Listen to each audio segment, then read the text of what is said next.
my channel. Today I wanted to talk to you about my labor and delivery story with Eleanor. There was a lot of, little details that went on that I thought may be helpful because when I was pregnant, I loved to watch labor and delivery stories on YouTube all the time. So, if y'all have any questions, leave them in the comments below and I'll be sure to reply to you and answer your questions. What is he doing? I don't know. Overall, I had a great experience. So if y'all are interested in hearing about it, just keep watching. Okay, so we found out, me and my husband, Justin, found out that we were going to have a baby on June 26, 2015. And it was a funny story of how I found out. I'll just kind of start with that and tell y'all. I was at work one day and I just started feeling really weird. I knew something was, different about me. So during lunch break, I went, I stopped by Walgreens and I got a test. And I always come home to eat my lunch because I only live like 5 minutes from work. So anyway, so I stopped and I got a test and I tested and it said positive. And I just immediately started crying. I was just so happy, and I really didn't have any words because I've always dreamed about that moment, That's always what I've wanted to be, is a mama. So anyway, I was like, how am I going to tell Justin, And I wanted to do it really cute. I wanted to get like some kind of gift that he would, it would give him a hint that we were going to have a baby, and he would, figure it out from there. But I was like, oh, I don't have enough time to go, get a gift and stuff before I go back to work to surprise him tonight, and I knew I couldn't keep it in. So, anyway, I just decided I would probably go ahead and tell him. So I went back to work, and of course I couldn't focus on anything because I thought, I think I'm pregnant. But I still hadn't got to the doctor and gotten it checked out 100% yet. So anyway, he came home from work that afternoon, and so did I, and we were about to go somewhere. I don't know where we were going. Oh, it was his dad's birthday, and we were all going to go out to dinner that night. So we got ready to go, and I kept it a secret, and right as soon as we were about to walk out the door, I said to him, Justin, you may want to sit down for this. And he said, you're pregnant, aren't you? And I just started crying again, because all I do is cry. But anyway, we counted up the months and stuff and tried to figure out when she would be here. So, anyway, I didn't do it exactly how I wanted to do it, but I had to tell him because I couldn't keep it in. So, I couldn't keep it a secret. I went to the doctor, and they said that yes, I was. And so, I think I set up to have another appointment a little later on. And that was the first time that me and Justin heard her heartbeat. Of course, we didn't know if she was a he or she then. But that was the most precious moment, I think. I'll always remember that. But it was just so sweet to hear that little heartbeat. And really, it was a blessing for sure. So that was just the most exciting thing. So, on from there, I had an extremely easy pregnancy. I never got sick or anything. If I felt sick, it was just a few times, and I just felt kind of queasy. And I never threw up or anything. Great pregnancy. I'm so thankful. So, when we got towards the end of our pregnancy, they started telling me that she wasn't growing like she needed to be. If y'all don't know me, I'm short. I'm like almost 5 feet. I'm pretty short. So, and I'm petite, so I was thinking, well, she's probably just gonna be petite like me, So I wasn't too worried. Of course, it makes you worry when somebody tells you that something's not going 100% like it should be during pregnancy, So, me and Justin we just prayed that everything would be okay, and that we would know what to do. So as time progressed, they told us that they wanted us to come in maybe twice a week to get biophysical profiles, which is really just a fancy way of saying an ultrasound. And they can't tell how much the baby weighs when they do these biophysical profiles, but they can tell how much fluid you have and how the baby's length, and they test the baby for signs of good development. Like they want the baby to breathe, like, you know, 3 times during the 10-minute test. Make sure that she's practicing breathing. So she did really well. I went twice a week for several weeks, and she passed all of her tests every time. So that made me feel really good and gave us hope. So then she started not growing as much as she should have been, and they told me that I had intrauterine growth restriction, and they think that usually the baby will grow better outside of the womb instead of in. So I googled and I looked online to see what I could do to possibly help this. Really all I could find is to eat better, eat more, to make sure the baby's growing good, and to lay on your left side a lot and not do any strenuous work. And the reason they tell you to lay on your left side is that the blood and the nutrients flows better to the baby when you're laying on your left side. So I tried to do all those things, and I thought, gosh, I had already gained so much weight. I hated to eat more, but if it was for her, you know, that was perfectly fine. So I tried to eat a little better and eat more, but they set us down and told us that if she had not grown by so and so much the next time, that they thought they needed to take her early. So, you know, I did all those other things during that next week and went back for my checkup. They told me that she still had not grown. She had gone down. She was like in the 1 percentile. It's just kind of shocking when they sit you down and say, I think we're going to have to take your baby next week, you know, because we were thinking we had a month left just about. So we got everything ready for her to come home. Of course, I bought her a lot of preemie clothes and stuff like that because I knew she was going to be tiny. We went to the hospital that night. They were supposed to induce me on a Wednesday night, February 3rd, 2016. So they put in Cervidil, and it's supposed to get you ready to dilate. And I had read all these horror stories on, you know, the internet that the Cervidil was horrible and everything, so I really dreaded it really bad. But it did not hurt at all. Maybe made you a little tender, but it didn't hurt. So I slept with that all night, and then they said the next morning around 6 a.m. they were going to get me started on Pitocin. And of course, I had read horror stories about that too, that made your contractions so much stronger and so much more intense, and they come on so fast you don't get a break in between. So I was nervous. Well, I was nervous about everything. So anyway, so the next morning, you know, we slept really good that night and everything, and the next morning at 6 a.m. I got up and I took a quick shower because, you know, I wanted to be as fresh as I could for everything about to happen. So they started me on Pitocin, and they started me really low, of course, and then they ease you up in increments.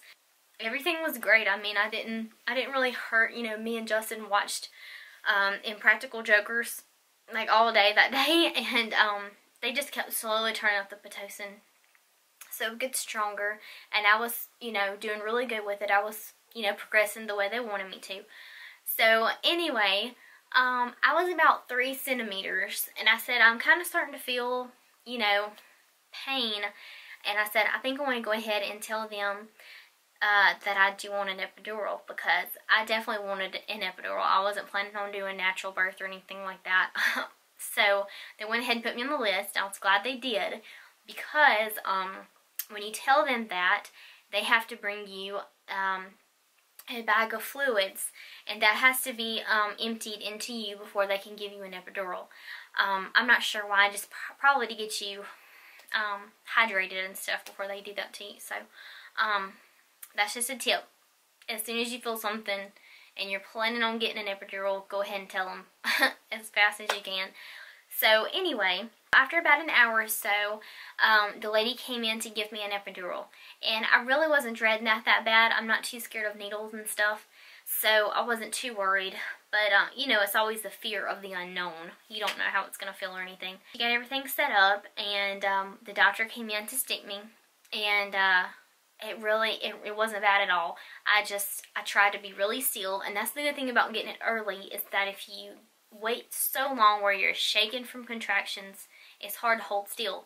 So that was really good. Another thing about getting it early. So I was able to hold still, and it worked, you know, within at least 30 minutes. I mean, not too long. I was pretty numb, and she told me since I was so short, she wasn't going to give me a full dose. And I thought, well, that's probably a good thing, because I don't want to be numb everywhere, you know. I didn't want my head to be numb or anything, or my hands and stuff like that. So I said, that's okay.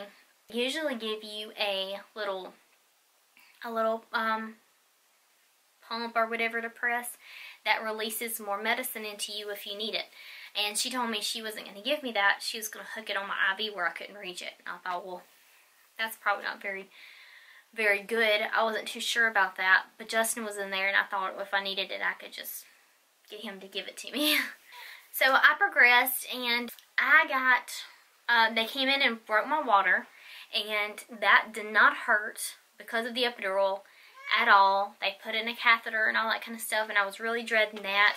I didn't feel anything with either one of those. And when they broke my water, I didn't have a lot of fluid, so it made me feel even better that we were going ahead and having her a little early, since I felt like I didn't have a lot of fluid. Anyway, it was all of a sudden, I was feeling great, and they came in and checked me, and they said they couldn't feel anything, that they thought I was ready to push. And like all of a sudden, you know, it's just like they say in the movies, you know, everybody comes rushing in, and all the doctors and stuff have on their uniforms, and the nurses are getting ready, and they're getting you prepped and putting things under you, and they took the catheter out and stuff like that. And Tallulah wants to say hey. Say hey, Tallulah. Say hey, Tallulah. She wants to be on YouTube too. Okay. Anyway, so got ready to push, and I still felt good. I still didn't feel any pain or anything. And I thought, okay, I got this, you know. Started pushing. I pushed for 3 hours, and towards, I guess, an hour into pushing, I started feeling my contractions a lot. I think the epidural wore off. I don't think she gave me enough. She told me that they could give me more, but it was going to set me back, and I wasn't going to be able to push for a long time. And I said, well, I'll just go ahead and try to push. You know, I didn't want to set myself back farther. So I pushed for 3 hours, and it definitely was the most painful thing ever that I've ever experienced. And the pushing felt good. That's not what hurt. It was the contractions, and it felt like in your lower abdomen, it felt like mine was going to come apart. It was just, I just had to do something to distract myself from the pain, which was pushing. So pushing was good. And usually they say that the doctor has to tell you when to push, because you're not supposed to feel your contractions. Well, I was telling the doctor, I've got to push. So continued on, pushed and pushed and pushed, and I was so exhausted I could barely keep my eyes open. I remember Justin getting me like ice chips and stuff, and put them in my mouth, and I could barely open my mouth. And really, it was the worst pain. I kept thinking, surely they're not going to let me die, because I seriously thought I was going to die. I was so hot. I had probably the whole bed. I was so hot, I was sweating. But anyway, I was working hard. They don't lie when they say labor. I mean, that's why it's called labor, is because it's so hard. It's hard work. So anyway, finally, my last push, and Eleanor came out, and she was just perfect. And she was really quiet, which I didn't think anything bad about it then, you know. They just put her on my chest because I wanted skin to skin. And she used the bathroom on me, which was really sweet, as horrible as it sounds. And it was the happiest thing I've ever felt. Me and Justin were both just ecstatic.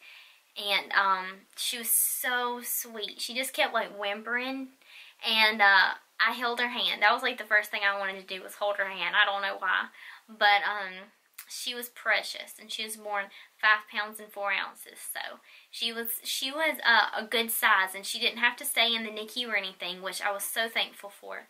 So she was very healthy. She did have jaundice after she was born. So once we brought her home, we had to put her on the light. And it's just a little flat light, purple light that they have to lay on. And it was a pain, but it wasn't bad at all. And it only took like 2 days, and then her jaundice levels kept rising and getting better. And other than that, and gaining weight, was the only thing. She had a little problem with feeding and stuff, so we're on formula now. That's not really what I wanted to do, but she's really healthy, and it's working for her. You know, that's what matters. So don't be scared. Don't be scared of birth, because, I mean, it's so worth it. It's so worth it. I would do it in a heartbeat again. I know everybody says that, but it's the 100% truth. So I had some people ask me what my birth plan was, and I really didn't have a birth plan per se, but I just wanted like a few things that I knew that I wanted to try to avoid, but I wasn't totally against anything if it meant that she got here safely. The first thing I put, my labor options, I prefer the following: to move around during labor if possible, which I was not able to do with an epidural, of course, because, I mean, everything's numb. To use an epidural for pain, I got that as soon as I wanted it. To have intermittent monitoring. Sometimes if they can't find the baby on the monitors on your stomach, then they'll have to put a monitor inside you and attach it to the baby's forehead. And I really didn't want that. I wanted it, you know, if possible, to be just monitoring from the outside. So they were able to do that, thankfully. To have the lights dimmed when labor gets intense. And we really didn't do this, and it wasn't that big of a deal. It wasn't bad at all. But I just thought that may help calm me down a little bit. But I was totally calm, and pretty much throughout the whole thing, so it wasn't bad. For delivery, I prefer the following: to set up a tripod if possible to record Eleanor being born. I knew I had to ask permission for this, so that's why I put it on my birth plan. Because I wanted to get the birth. I didn't want to get like a bad view of it. So actually, my mama stood above the bed with the camera and filmed, so that way we got everything, but you can watch that in my vlog. Warm compresses, perennial massage during crowning. I really don't know if they did this, but I've just heard that massage down there helps so you don't tear as much, and I really don't know if they did it or not. So I said to have Eleanor placed on my stomach, have skin to skin. That was really important to me because, you know, I wanted her close anyway, but you do have the option of skin to skin, or they can clean the baby off really quick and then put her on your chest. I mean, it's just completely up to you. To wait until umbilical cord has stopped pulsing before clamping or cutting. And this is called delayed cord clamping, and I just wanted to do it because I had read that it allows a lot of iron to go to the baby and a lot of the nutrients in the blood to be sent to her before they just cut it immediately. So, I mean, they waited several seconds until it had stopped. Of course, honestly, I couldn't even pay attention to that because so much was going on and Eleanor was there. They did do that for me, and a lot of hospitals let you do that nowadays. I said to let Justin cut the baby's cord, and he did. I was worried about that. I thought he might pass out, but he didn't. And then to breastfeed as soon as possible. And of course, they would let me do that if it went better than what I thought it was going to. So we had a little hard time. In recovery, I said I prefer to have the following: to have the baby room in with me, and they did allow this at our hospital. They left the baby in our room, which I thought was really neat. So she slept in there with us. And then at the end, I put I would like to avoid an